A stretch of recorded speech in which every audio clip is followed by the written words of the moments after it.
ओम नमो भगवते वासुदेवाय नमः। नमस्कार दोस्तों, आप सभी का स्वागत है हमारी यूट्यूब चैनल पावरफुल हिंदू धर्म में।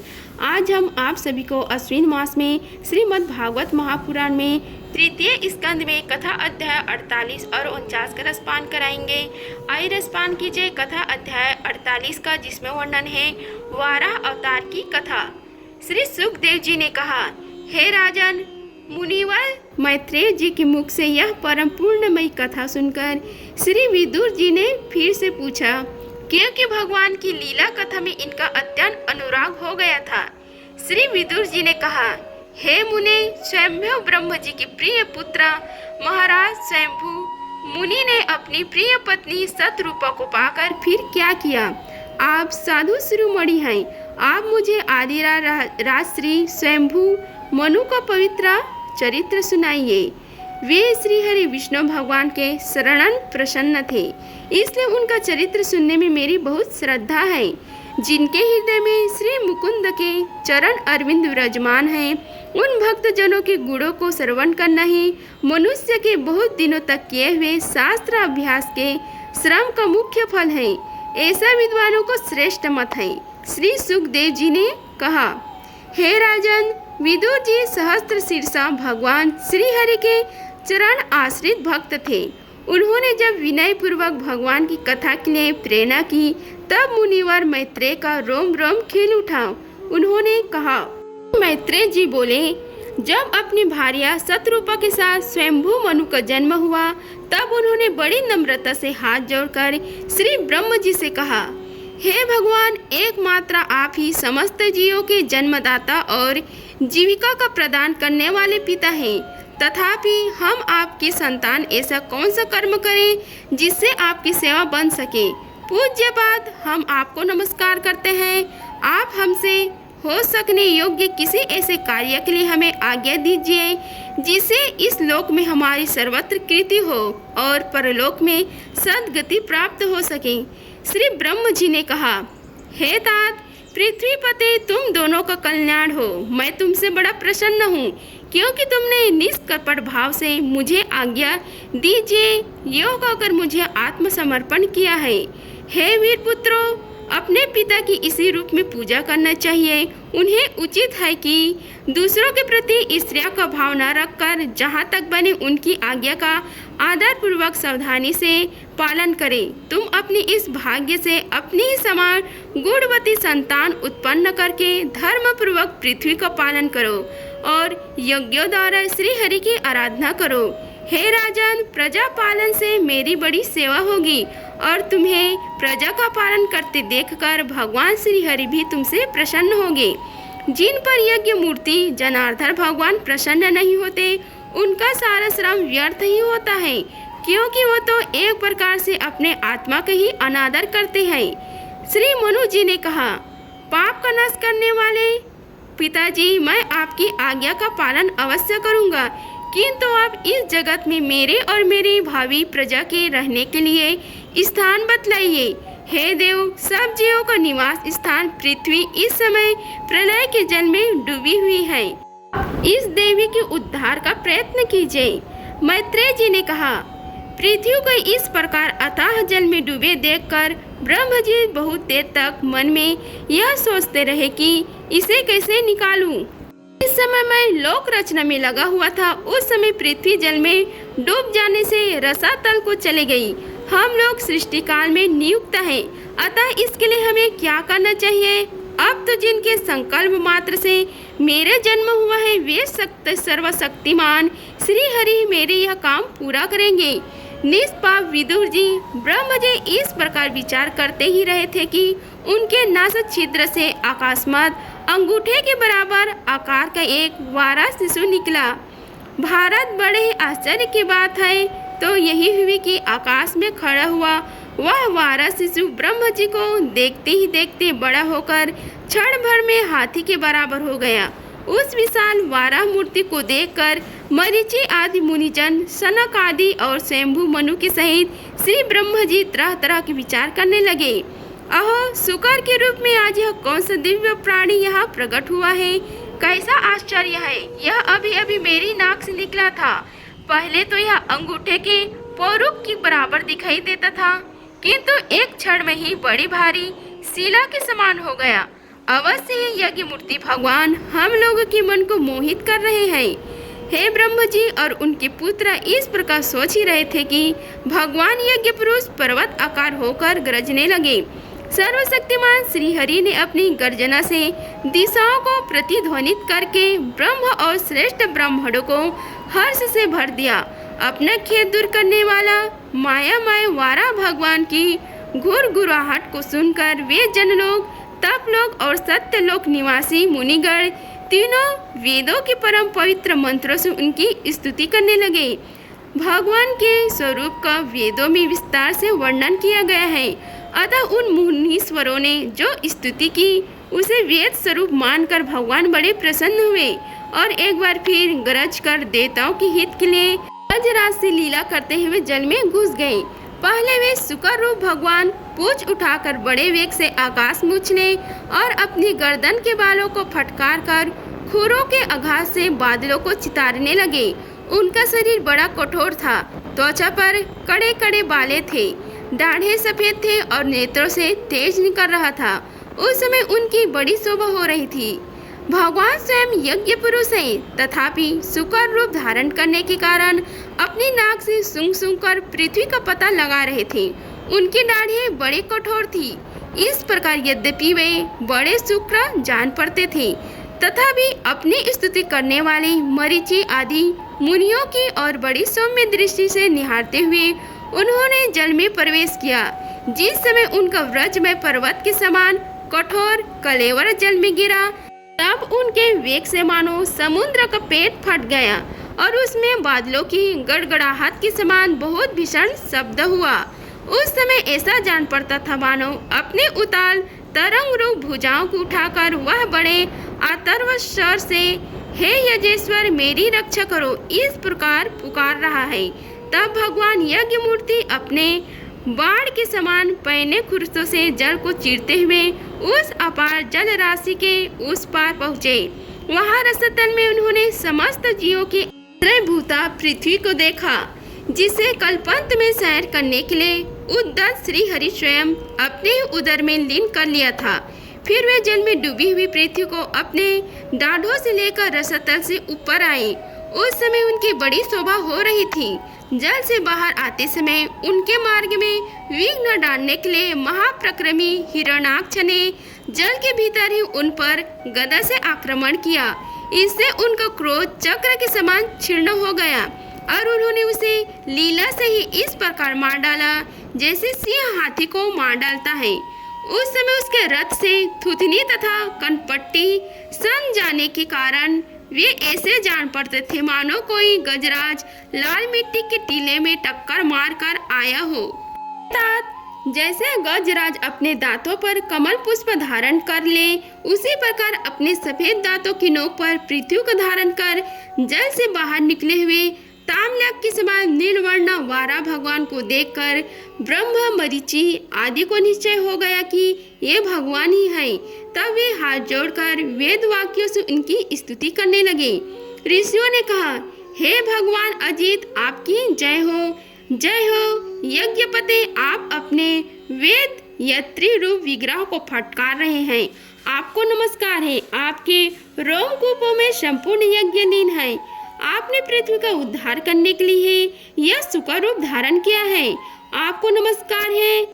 देव दुराचार्यों को आपके इस शरीर का दर्शन होना अत्यंत कठिन है, क्योंकि यह यज्ञ स्वरूप है। इसकी त्वचा में गायत्री आदि छंद, रोमावली में कुश, नेत्रों में दृत तथा चारों चरणों में होता है। अधयु, उद्गाता और ब्रह्मा इन चारों ऋषि त्योजकों के कर्म है। इस आपकी थुथनी है, मुख के अग्रभाग में स्त्रुक है, नासिका का छिद्रों में स्त्रुआ है, उदर में ईड़ा यज्ञ भक्षण पात्र है, कानों में चामस है, मुख में प्रसिद्ध ब्रह्म भाग पात्र है और कंठ छिद्र में ग्रह सोम पात्र है। हे भगवान, आपको जो चबाना है वह अग्निहोत्र है। बार बार अवतार लेना यज्ञ स्वरूप आपकी दक्षिणे इष्टि है। गर्दन उपसत 3 इष्टियां हैं, दोनों डाढ़ है। प्रत्येक उपसद के पूर्व किया जाने वाला महावीर नामक कर्म है। शीर्षव्य होम रहित अग्नि और असद्य अपसन अग्नि है तथा प्राचिति इष्ट का चयन है। हे देव, आपका वीर्य सोम है। आसन बैठना प्रातः सवा नदी 3 सवन है। सातों धातु अग्निहोष्ट होम, अत्य अग्निहोष्ट होम, उत्कट, षोडशी, वाजपेय, अतिरात्र और अपतरियम्य नामक 7 संस्थाएं हैं तथा शरीर की संख्या जोड़ संपूर्ण 17 है। इस प्रकार आप संपूर्ण यज्ञ सोम रहित याग और क्रतु सोम सहित याग रूप है। यज्ञ अनुष्ठान रूप इष्टियां आपके अंगों को मिलाए रखने वाले मांसपेशियां हैं। समस्त मंत्र, देवता, द्रव्य, यज्ञ और कर्म आपके ही स्वरूप है। आपको नमस्कार है। हे वैराग्य, भक्ति और मन की एकाग्र चित्त से जिस ज्ञान का अनुभव होता है वह आपको स्वरूप ही है तथा आप ही सबके विद्या गुरु हैं। आपको पुनः पुनः प्रणाम है। पृथ्वी को धारण करने वाला हे भगवान, आपकी डांडों की नोक पर रखी हुई यह पर्वत आदि मंडित पृथ्वी ऐसा सुशोभित हो रही है जैसे वन में निकलकर 12 आए हुए किसी गजराज के दांतों पर पत्र युक्त कामलिनी रखी हो। आपके दांतों पर रखे हुए भूमंडल के सहित आपका यह वेदमय वारा विग्रह ऐसा सुशोभित हो रहा है जैसे शिखरों पर छाई हुई मेघमाल से कुल पर्वत की शोभा होती है। हे नाथ, चराचर जीवों के सुख पूर्वक रहने के लिए आप अपनी पत्नी इस जगत माता पृथ्वी को जल पर स्थापित कीजिए। आप जगत के पिता हैं और अड़े में अग्नि स्थापना के समान आपने इसमें धारण शक्ति रूप अपना तेज स्थापित कीजिए। हम आपको और इस पृथ्वी माता को प्रणाम करते हैं। हे प्रभु, रसतल में डूबी हुई इस पृथ्वी को निकालने का साहस आपके सिवा और कौन कर सकता है? किंतु आप तो संपूर्ण आश्चर्यों के आश्रय हैं। आपके लिए कोई आश्चर्य की बात नहीं है। वेदमय विग्रह को हिलाते हैं। हमारे ऊपर आपकी गर्दन के बालों से झड़ती हुई शीतल जल की बूंदें गिरती हैं। हे ईश, उनसे भीग कर हम जन लोक, तप लोक और सत्य लोक में रहने वाले मुनिजन सर्वथा पवित्र हो जाते हैं। जो पुरुष आपके कर्मों का पार पाना चाहता है अवश्य उसकी बुद्धि नष्ट हो गई है, क्योंकि आपके कर्मों को कोई पार ही नहीं है। आपकी ही योग माया के सात्विक गुणों से यह सारा जगत मोहित हो रहा है। हे भगवान, आप इसका कल्याण कीजिए। मैत्रेय जी कहते हैं कि हे विदुर जी, उन ब्रह्मवादी मुनियों की इस प्रकार स्तुति करने पर सबकी रक्षा करने वाले वरा भगवान ने अपने खुरसों से जल को स्तंभित कर उस पर पृथ्वी को स्थापित कर दिया। इस प्रकार रसतल से लीला पूर्वक लाई हुई पृथ्वी को जल पर रखकर वे विश्वक्सेन प्रजापति भगवान श्री हरि अंतर्ध्यान हो गए। हे विदुर जी, भगवान के नीलामय चरित्र अत्यंत कृतनीय है और उनमें लगी हुई बुद्धि सब प्रकार के पाप तपों को दूर कर देती है। जो पुरुष उनकी इस मंगलमयी मंजूर कथा को भक्ति भाव से सुनता है या सुनाता है, उसके प्रति भक्त वत्सल भगवान अंतन स्तर से बहुत शीघ्र ही प्रसन्न हो जाते हैं। भगवान तो सभी मनोकामनाओं को पूर्ण करने में समर्थ है। उनके प्रसन्न होने पर संसार में क्या दुर्लभ है, किंतु उन तुच्छ कामनाओं की आवश्यकता ही क्या है। जो लोग उनका अन्याय भाव से भंजन करते हैं उन्हें तो वे अंतर्यामी परमात्मा स्वयं अपना परम पद ही दे देते हैं। अरे संसार में पशुओं को छोड़कर अपने पुरुषार्थ का सार जानने वाला ऐसा कौन पुरुष होगा जो आवागमन मन से छुड़ा देने वाले भगवान की प्राचीन कथाओं में से किसी भी अमृतमयी कथा का अपने कर्णपुटों से एक बार पान करके फिर उनकी ओर से मन हटा लेगा। इति श्री भागवत महापुराणे तृतीय स्कंद में कथा अध्याय 48 का समाप्त हुआ। आइए रसपान कीजिए कथा अध्याय 49 का, जिसमें वर्णन है दिति का गर्भधारण।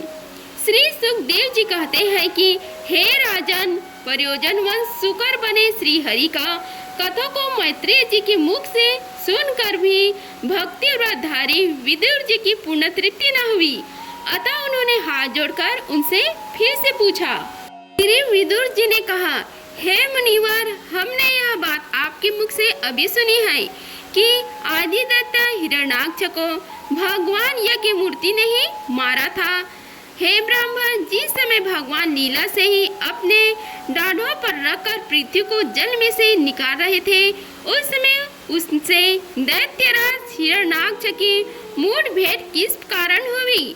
श्री मैत्रेय जी ने कहा, हे विदुर जी, तुम्हारा प्रश्न बड़ा ही सुंदर है, क्योंकि तुम श्री हरि के अवतार कथा के विषय में ही पूछ रहे हो, जो मनुष्य के मृत्यु पास का छेदन करने वाली है। देखो, उत्तानपाद का पुत्र ध्रुव बालकपन में श्री नारद जी की सुनाई हुई हरि कथा के प्रभाव से ही मृत्यु के सिर पर पैर रखकर भगवान के परम पद पर आरूढ़ हो गया था।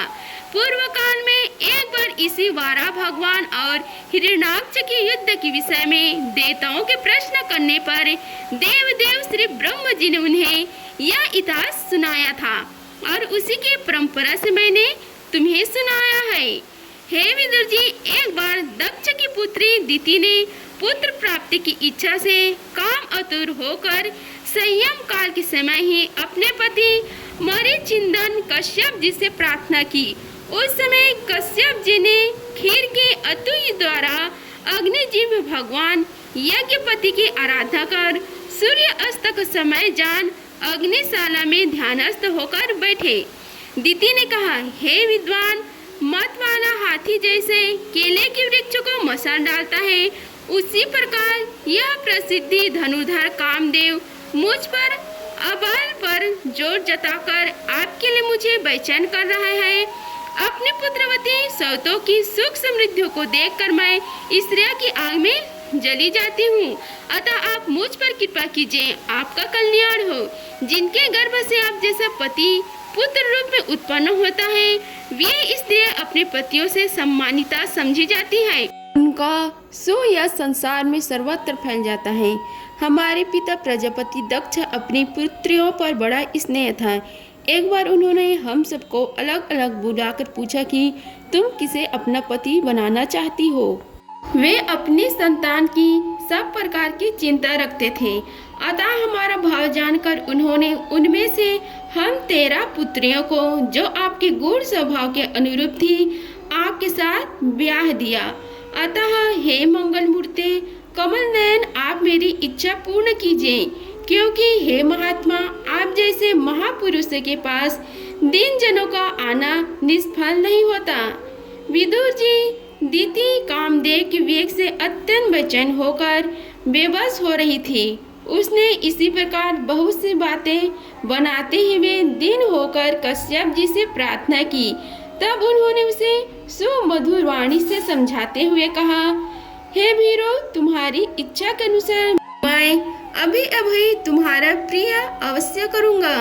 भला जिसके द्वारा अर्थ, धर्म और काम तीनों की सिद्धि होती है, अपनी ऐसे पत्नी का कामना कौन पूर्ण नहीं करेगा। जिस प्रकार जहाज पर चढ़कर मनुष्य महासागरों पार कर लेता है, उसी प्रकार गृहस्थ आश्रमी दूसरे आश्रम को आश्रय देता हुआ अपने आश्रम द्वारा स्वयं भी दुख समुद्र के पार हो जाता है। हे महामुनि ने स्त्रियों को त्रिविध पुरुषार्थ की कामना करने वाले पुरुष का आधा अंग कहा गया है। उस पर अपनी गृहस्थ का भार डालकर पुरुष निश्चित होकर विचरता है। इंद्रिय रूप शत्रु अन्य आश्रम वाले के लिए अत्यंत दुर्जन है, किंतु जिस प्रकार केले का स्वामी सुगमता से लूटने वाले शत्रुओं का अपने अधीन कर लेता है, उसी प्रकार हम अपनी विवाहिता पत्नी का आश्रय लेकर इन इंद्र रूप शत्रुओं का सहज में ही जीत लेते हैं। हे गिरीश्वरी, तुम जैसे भार्य को उपकारों का बदला तो हम अथवा कोई भी गुणग्राही पुरुष अपनी सारी उम्र में अथवा जन्म जन्मांतर में भी पूर्ण रूप से नहीं चुका सकते। तो भी तुम्हारी इस संतान प्राप्ति की इच्छा को मैं यथाशक्ति अवश्य पूर्ण करूंगा। परंतु अभी तुम एक मुहूर्त ठहरो, जिससे लोग मेरी निंदा न करें। यह अत्यंत घोर समय राक्षस आदि घोर जीवों का है और देखने में भी बड़ा भयानक है।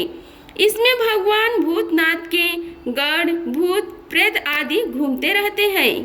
साधुएं इस संध्या काल में भूत भवन भूतपति भगवान शंकर अपने गढ़, भूत प्रेत आदि को साथ ले बैल पर चढ़कर विचरा करते हैं, जिनका जटाजू शमशान भूमि से उठे हुए बवंडर की धूल से धूस रहित होकर देदीप्यमान हो रहा है तथा जिनकी सुवर्ण कांतिमय और शरीर में भस्म लगी हुई है, वे तुम्हारे देवर ससुर महादेव जी अपने सूर्य, चंद्रमा और अग्नि रूप 3 नेत्रों से सभी को देखते रहते हैं। संसार में उनका कोई अपना या पराया नहीं है, न कोई अधिक आदरणीय है और न निंदनीय ही है। हम लोग तो अनेक प्रकार के व्रतों का पालन करके उनकी माया को ही ग्रहण करना चाहते हैं, जिसे उन्होंने भोग कर लात मार दी है। विवेकी पुरुष अविद्या के आवरणों को हटाने की इच्छा से उनके निर्मल चरित्र का गान किया करते हैं।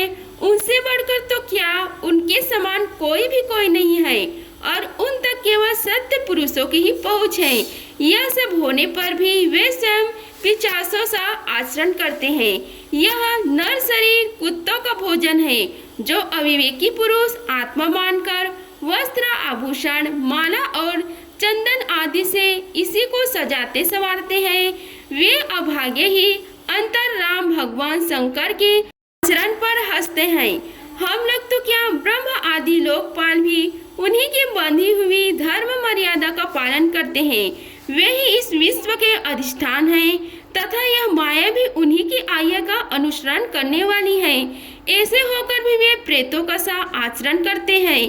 अहो, उन जगत व्यापक प्रभु की यह अद्भुत लीला कुछ समझने में नहीं आती। श्री मैत्रेय जी ने कहते हैं, पति के इस प्रकार समझाने पर भी काम आतुर दिति ने वेश्या के समान निर्लज होकर ब्रह्मर्षि कश्यप जी का वस्त्र फाड़ लिया। तब कश्यप जी ने उस निंदित कर्म में अपनी भार्या का बहुत आग्रह देख दैव को नमस्कार किया और एकांत में उसके साथ समागम किया। फिर जल में स्नान कर प्राण और वाणी का संयम करके विशुद्ध ज्योतिर्मय संतान ब्रह्म का ध्यान करते हुए उसी का जप करने लगे। विदुर जी दिति को भी उस निंदित कर्म के कारण बड़ी लज्जा आई और वह ब्रह्म ऋषि के पास जाकर सिर नीचे करके इस प्रकार कहने लगी। दिति बोली, ब्राह्मण भगवान रुद्र भूतों के स्वामी हैं। मैंने उनका अपराध किया है, किंतु वे भूत श्रेष्ठ मेरे इस गर्भ को नष्ट न करे। मैं भक्त वत्सल कल्पतरु उग्र एवं रुद्र रूप महादेव को नमस्कार करती हूँ। वे सत्पुरुषों के लिए कल्याणकारी एवं दंड देने के भाव से रहित हैं, किंतु दुष्टों के लिए क्रोध मूर्ति दंड प्राणी है। हम स्त्रियों पर तो व्याधा भी दया करते हैं, फिर भी वे सतीपति तो मेरे बहनोई और परम कृपालु है, अतः वे मुझ पर प्रसन्न हो। श्री मैत्रेय जी ने कहा, हे विदुर जी, प्रजापति कश्यप ने संयमकालीन संध्या वंदना आदि कर्म से निवृत्त होने पर देखा कि दिति थर थर कांपती हुई अपनी संतान की अलौकिक और परलौकिक उन्नति के लिए प्रार्थना कर रही है। तब उन्होंने उनसे कहा, कश्यप जी ने कहा, तुम्हारा चित्त काम वासना से मलिन था, वह समय भी ठीक नहीं था और तुमने मेरी बात भी नहीं मानी तथा देवताओं को भी अवहेलना की। अमंगलमयी चंडी तुम्हारी कोख से 2 बड़े ही अमंगलमय और अधम पुत्र उत्पन्न होंगे। वे बार बार संपूर्ण लोक और लोकपालकों को अपने अत्याचारों से रुलाएंगे। तब उनके हाथ से बहुत से अपराध और दीन प्राणी मारे जाने लगेंगे, स्त्रियों पर अत्याचार होने लगेंगे और महात्माओं को क्षुब्ध किया जाने लगेगा। उस समय संपूर्ण लोगों की रक्षा करने वाले श्री जगदीश्वर कुपित होकर अवतार लेंगे और इंद्र जैसे पर्वतों का दमन करता रहता है, उसी प्रकार उनका वध करेंगे। दिति ने कहा, हे प्रभु, यही मैं भी चाहती हूँ कि यदि मेरे पुत्रों का वध हो तो वह साक्षात भगवान चक्र प्राणी के हाथों से हो। कुपित ब्राह्मणों के श्राप आदि न हो। जो जीव ब्राह्मणों के श्राप से दग्ध अथवा प्राणियों को भय देने वाला होता है, वह किसी भी योनि में जाए, उस पर नरक के जीव भी दया नहीं करते। कश्यप जी ने कहा, हे देवी, तुमने अपने किए पर शोक और पश्चाताप प्रकट किया है। तुम्हें शीघ्र ही उचित अनुचित का विचार भी हो गया तथा भगवान विष्णु से और मेरे प्रति भी तुम्हारा बहुत आदर जान पड़ता है। इसलिए तुम्हारे एक पुत्र के 4 पुत्रों में से एक ऐसा होगा जिसका सत्पुरुष भी मान करेंगे और जिसके पवित्र यश को भक्तजन भगवान के गुणों के साथ गाएंगे। जिस प्रकार खोटे सोने को बार बार तपाकर शुद्ध किया जाता है, उसी प्रकार साधु जन उसके स्वभाव का अनुकरण करने के लिए निर्वीरता आदि उपायों से अपने अंतःकरण को शुद्ध करेंगे। जिनकी कृपा से उन्हीं का स्वरूप भूत यह जगत आनंदित होता है, वे स्वयं प्रकाश भगवान भी उसके अन्यन भक्ति से संतुष्ट हो जाएंगे। दीति, वह बालक बड़ी ही भागवत भक्ता, उदार हृदय, प्रभावशाली और महान पुरुषों का भी पूज्य होगा तथा पौड़ भक्ति भाव से विशुद्ध और भावन आदि हुए अंतःकरण में श्री भगवान को स्थापित करके देह आदि अभिमान को त्याग देगा। वह विषय में अनशक्ता, शीलवान, गुणों का भंडार तथा दूसरों की समृद्धि में सुख और दुख में दुख मनाने वाला होगा। उसको कोई शत्रु न होगा तथा चंद्रमा जैसे ग्रीष्म ऋतु के ताप को हल लेता है, वैसे ही वह संसार के शोकों को शांत कराने वाला होगा। जो इस संसार के 12 भीतर सब और विराजमान है, अपने भक्तों की इच्छा अनुसार समय समय पर मंगल विग्रह प्रकट करते हैं और लक्ष्मी रूप लावण्य मूर्ति ललना की भी शोभा बढ़ाने वाले हैं तथा जिनका मुखमंडल झिलमिलाते हुए कुंडलों से सुशोभित है, उन परम पवित्र कमल नयन श्री हरि तुम्हारे पत्रों को प्रत्यक्ष दर्शन होगा। श्री मैत्रेय जी कहते हैं कि हे विदु जी, दीदी ने जब सुना कि मेरा पौत्र भगवान का भक्त होगा, तब उसे बड़ा आनंद हुआ तथा यह जानकर भी कि मेरे पुत्र साक्षात श्री हरि के हाथों से मारा जाएगा, उसे और भी अधिक उत्साह हुआ। इति श्री भागवत महापुराणे कथा अध्याय 49 का समाप्त हुआ। अगर आप सभी को हमारी वीडियो अच्छी लगी होगी तो वीडियो को लाइक कीजिए, चैनल को सब्सक्राइब कीजिए और कमेंट बॉक्स में ओम नमो भगवते वासुदेवाय लिखिए। धन्यवाद। मिलते हैं अगले वीडियो में, तब तक के लिए जय श्री राधे कृष्णा।